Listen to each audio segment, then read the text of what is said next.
A real answer to Alex O'Connor. Despite Dinesh Desouza being someone whose Christian faith I share, I have to say, Alex, well done. You revealed his defense of the massacre of the Amalekites to be utterly absurd and correctly pointed out that Jesus affirmed the validity of the Old Testament rather than waving it away with vague notions of moral progression from the Old to the New Testament. Now go attack the Amalekites and totally destroy all that belongs to them. I'm told sometimes that this is actually an exercise in hyperbole. God didn't mean everyone.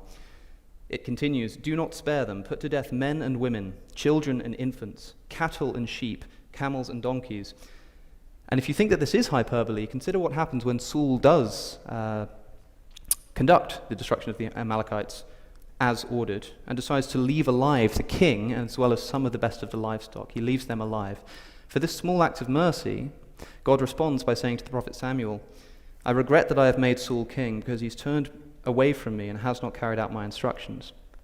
So not even the animals can escape this genocide. So I'd like to ask Dinesh, I suppose, directly, which is it?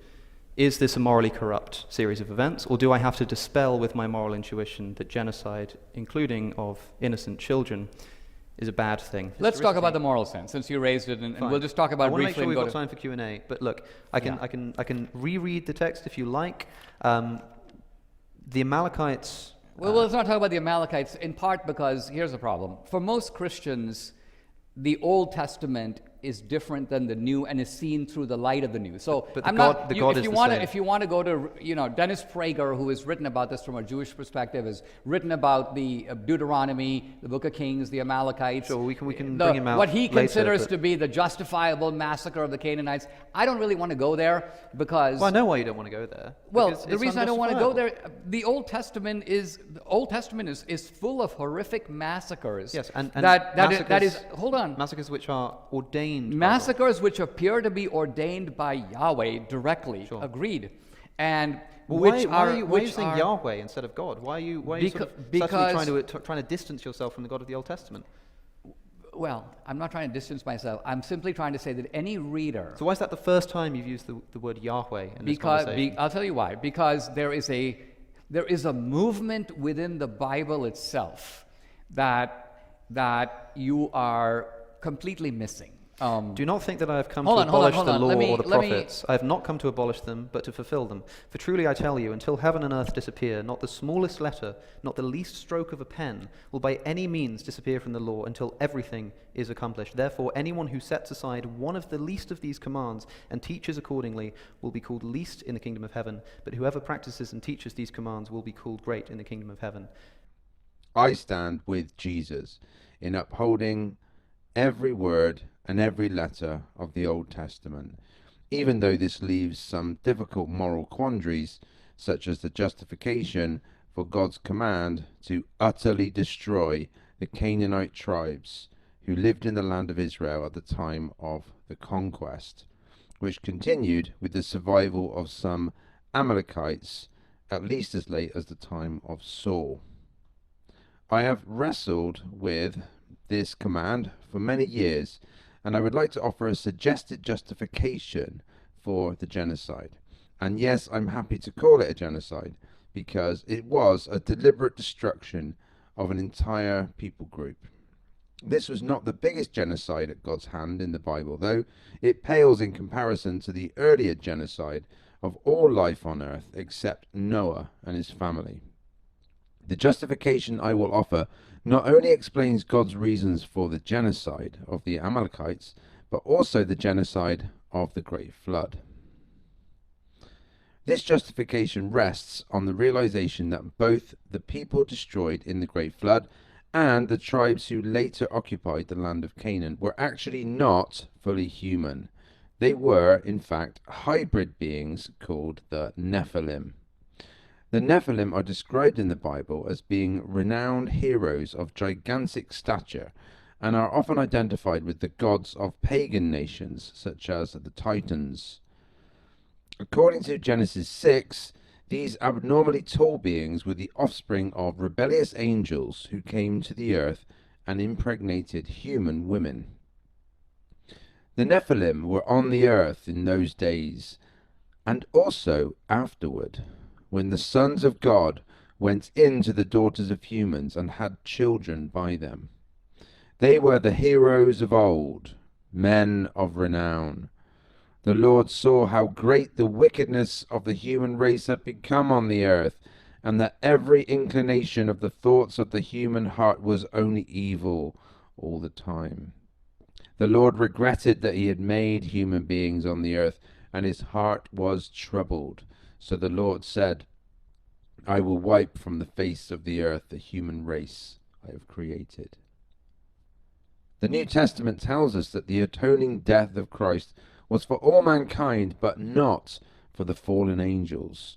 They have no redemption or forgiveness, but are punished in hell for all eternity. The attempt to mix the bloodlines of humans and angels therefore threatened God's entire plan for the redemption of mankind and aroused divine anger, motivating God to restart the world with one man whose bloodline was fully human and who was loyal to God. Both of these aspects of Noah's pedigree may be included in the statement that he was perfect in his generations. The line, and also afterwards, though, suggests that the same diabolical strategy was tried again after the flood.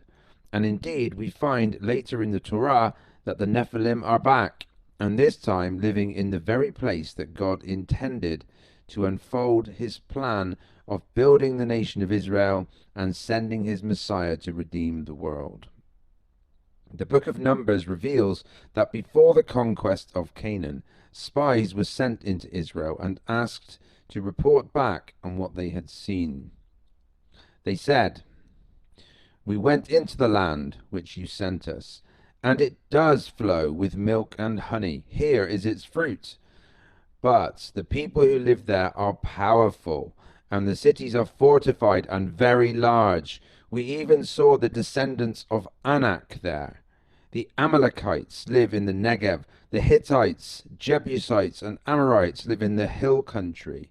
And the Canaanites live near the sea along the Jordan. We saw the Nephilim there. The descendants of Anak come from the Nephilim.